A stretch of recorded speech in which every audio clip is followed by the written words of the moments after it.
Hey everyone, welcome to the United States of Tramerica, a podcast about how the institutions around us create trauma within us. I'm Lacey Wilson. I've been a licensed mental health therapist in the state of Missouri since 2014, and I'm also currently working on my doctorate in clinical psychology, in which my dissertation will focus on trauma and susceptibility to following an authoritarian leader. I hope everyone had a Merry Christmas and a Happy New Year's. And again, as I said, close to Thanksgiving time, if you are the type of family who is surviving rather than thriving, there's absolutely no shame in that at all. I also appreciate everyone's patience with me that I took a few weeks off. I've been going through some challenging things and it hasn't been easy, so one thing I have realized as a bit of an update is I think the fastest way for me to get burnt out on doing this podcast, which is something I just want to be fun and informative for people, is to hold myself to a schedule of doing every other week on a certain day at a certain time. So moving forward, I'm hoping to still do this podcast at least once a month or so, but I can't say for certain what day or what time it will come out or things of that nature. So I appreciate everyone's understanding of that, and thank you for the support I've been given so far.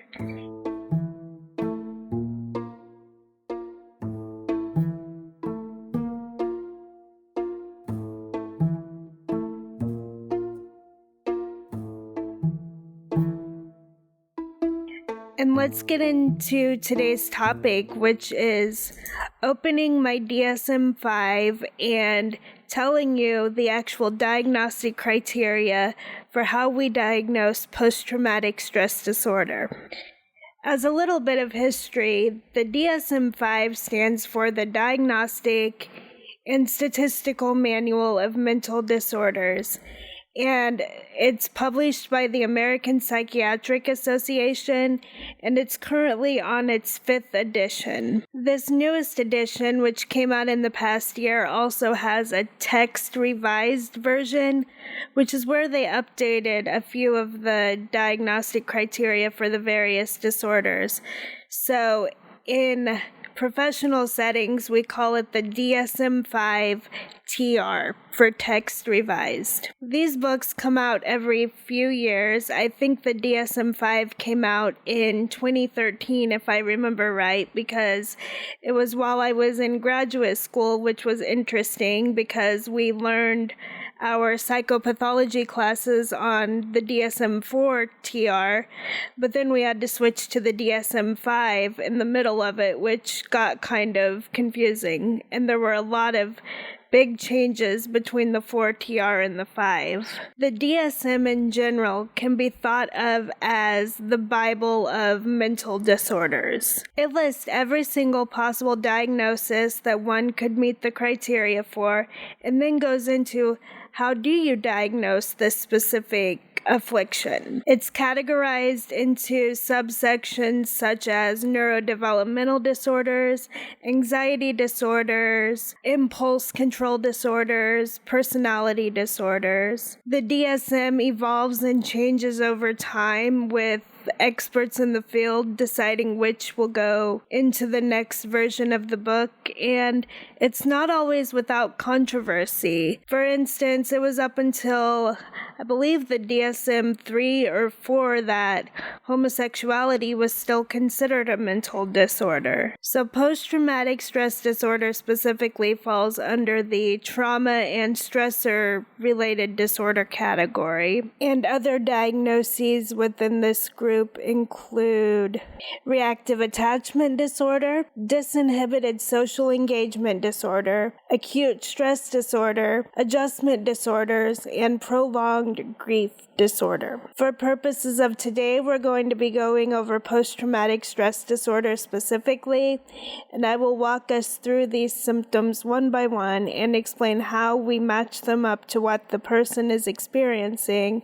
in order to get a full-blown post-traumatic stress disorder diagnosis. So this criteria applies to everyone over the age of 6 years old, And if they're under the age of 6 years old when the trauma occurs, there's some further diagnostic criteria that I'll talk about later on in this segment. So, in order to meet the diagnosis for post-traumatic stress disorder, the very first criteria A, is you must have experienced exposure to actual or threatened death, serious injury, or sexual violence in one or more of the following ways. 1. By directly experiencing the traumatic event.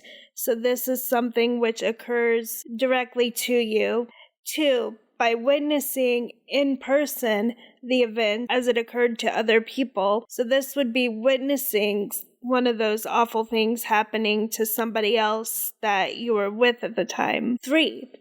Learning that the traumatic events occurred to a close family member or close friend. And in cases of actual or threatened death of a family member or friend, the events must have been violent or accidental in nature. So what this is saying is you can become traumatized just by learning that awful things happen to the person that you care about and that relationship you have with them. But if it comes to threatened death, the event that the person went through must have either been violent in nature or accidental.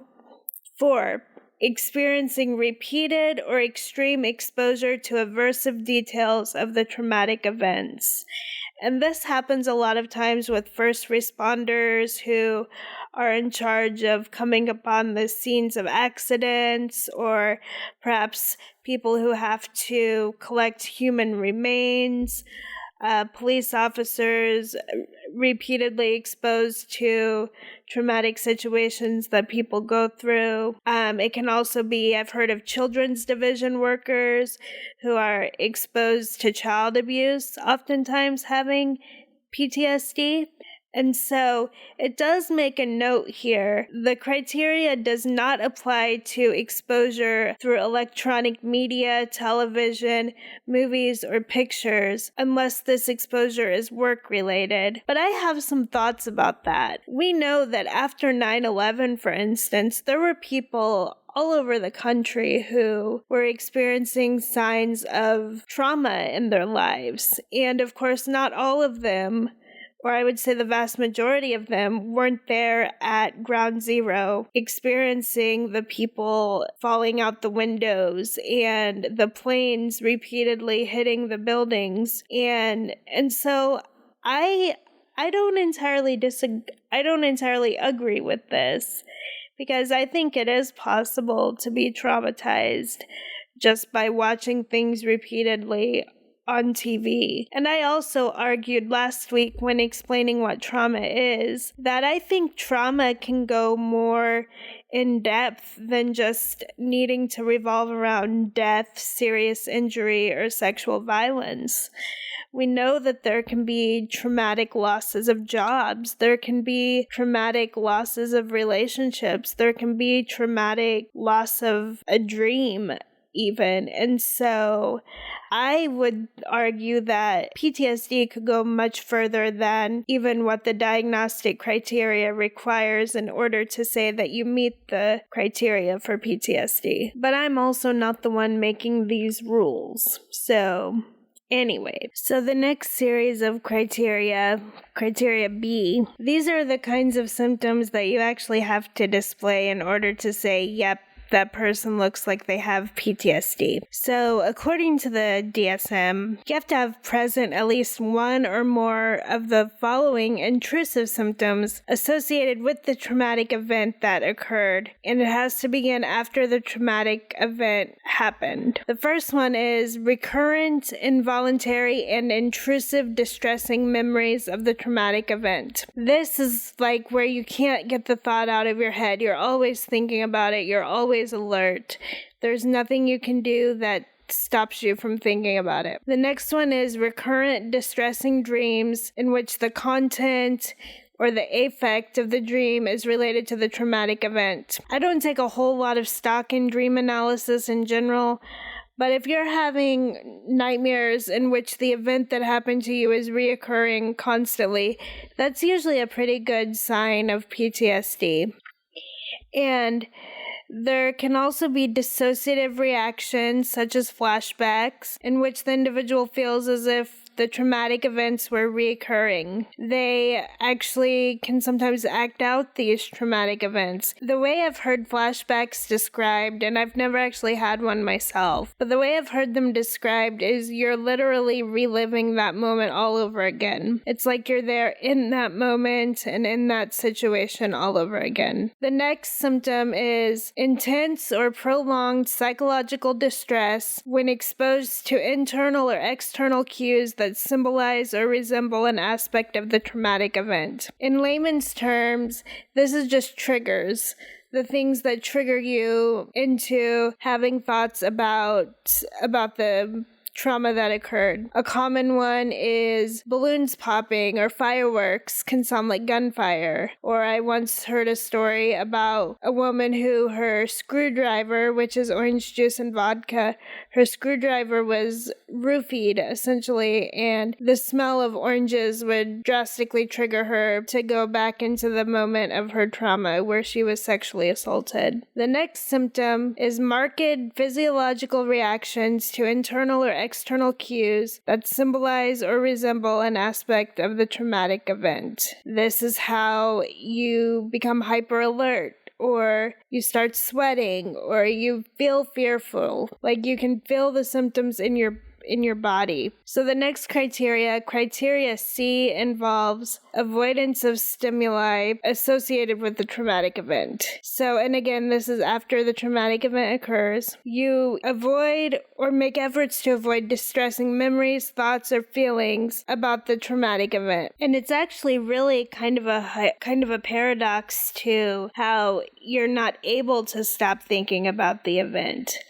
So you're thinking and thinking and thinking about it, but then at the same time, you're telling yourself, don't think about this. I can't think about this. I don't want to think about this. And I think when you lay it out like that, it's really easy to see why this can be so torturous for the individuals who suffer with it. The second symptom of the avoidance category is avoidance or efforts to avoid external reminders such as people, places, conversations, activities, objects, or situations that arouse distressing memories, thoughts, or feelings about or closely associated with the traumatic events. So this criteria is when you avoid the things, you avoid the triggers, you avoid having conversations about it, you avoid going to the place where it happened or the activity you were doing when it occurred. So the next criterion is having negative alterations in cognitions and mood associated with the traumatic events and after the traumatic events have occurred. So these symptoms are evidenced by two or more of the following. You have an inability to remember an important aspect of the traumatic event. And this is called dissociative amnesia, which is where your brain can literally block out the trauma that happened to you. You won't remember. It could be either just bits and pieces of it, or you may have no memory of it at all. You can also have persistent and exaggerated negative beliefs or expectations about yourself, others, or the world. These are thoughts. In EMDR, we call them the I statements, like the letter I, and it's the things you say about yourself. I'm bad. I can't trust anyone. The world is completely unsafe and I'm in danger. My whole nervous system is permanently ruined. So a lot of times with PTSD, we get trapped in these thought cycles where we just pound ourselves with negative thoughts all the time. There can also be persistent and distorted cognitions about the cause or consequences of the traumatic events, which lead the individual to blame themselves about what occurred. If you've ever heard of survivor's guilt, that's one example of this, where you actually feel guilty for surviving something, whereas maybe your friends didn't, such as a car accident or a school shooting. It could also be things such as if you were to get sexually assaulted, you might say, oh, I shouldn't have been at that party by myself. Or of course, the stereotypical one is, oh, I guess I shouldn't have been wearing that. With this criteria, you can also have a persistent negative emotional state, which is just chronic feelings of fear, horror, anger, guilt, or shame revolving around yourself and what happened to you. There can be markedly diminished interest or participation in significant activities that you used to enjoy. The joy is just not there anymore. You can have feelings of detachment or estrangement from others. I think this is very common because people don't know what trauma this person has been through, and they don't always know the best way to interact with these people either. There can be a persistent inability to experience positive emotions at all. So you simply just can't experience happiness, satisfaction in your life, or feelings of love anymore. The next criteria is marked alterations in arousal and reactivity associated with the traumatic events, beginning or worsening after the traumatic events occurred. So this can look like irritable behavior and angry outbursts with little or no provocation. It can look like reckless or self-destructive behavior. This could be substance abuse. This could be self-injury. This could be reckless driving. There can be hypervigilance, which is that feeling of always being on edge. You're always looking for the next person to walk in that door and harm you. You're always looking for the nearest exit to get out of a place. There can be an exaggerated startle response in which you're very jumpy. You're very easily startled. There can be problems with concentration, and there can be sleep disturbances like difficulty falling asleep or staying asleep or sleeping too much. Further, after we kind of piece it all together that, okay, the patient has this symptom and this symptom and this symptom, the duration of the disturbance has to be for more than 1 month. If I had somebody in my office who hadn't been experiencing these things for a month, it goes into acute stress disorder, which I may do an episode about as well. It depends on how different the diagnostic criteria is. I would have to look. It's not actually something I see very often. And also, it's important in diagnosis that the disturbance has to cause significant distress or impairment in social, occupational, or other important areas of functioning. The person needs to be struggling. This needs to be burdensome in order for them to be diagnosed with PTSD. Finally, we can also have subtypes of PTSD or specifications. You can specify that someone has post-traumatic stress disorder with dissociative symptoms, in which the individual symptoms meet criteria for post-traumatic stress disorder, and in response to the stressor, the individual experiences persistent or recurrent symptoms of either depersonalization, which is persistent or recurrent experiences of feeling detached from and as if one were an outside observer of their own mental feelings, and it can sometimes be described as an out-of-body experience where you're actually watching yourself from the outside of your body, or it could also be kind of like you're living in a foggy dream of sorts. And then there's also derealization, which is the experience of unreality of surroundings in which the world around the individual is experienced as unreal, dreamlike, distant, or distorted. And I plan to do a whole episode on dissociation because it is all trauma related, and it's pretty interesting, actually. And so that sums up the criteria for post-traumatic stress disorder. It's a lot of information to unpack, and I plan to, on my YouTube channel, do my video about this as well, and I may actually type the diagnostic criteria out so you can see it laid out in the pattern as I'm speaking about it.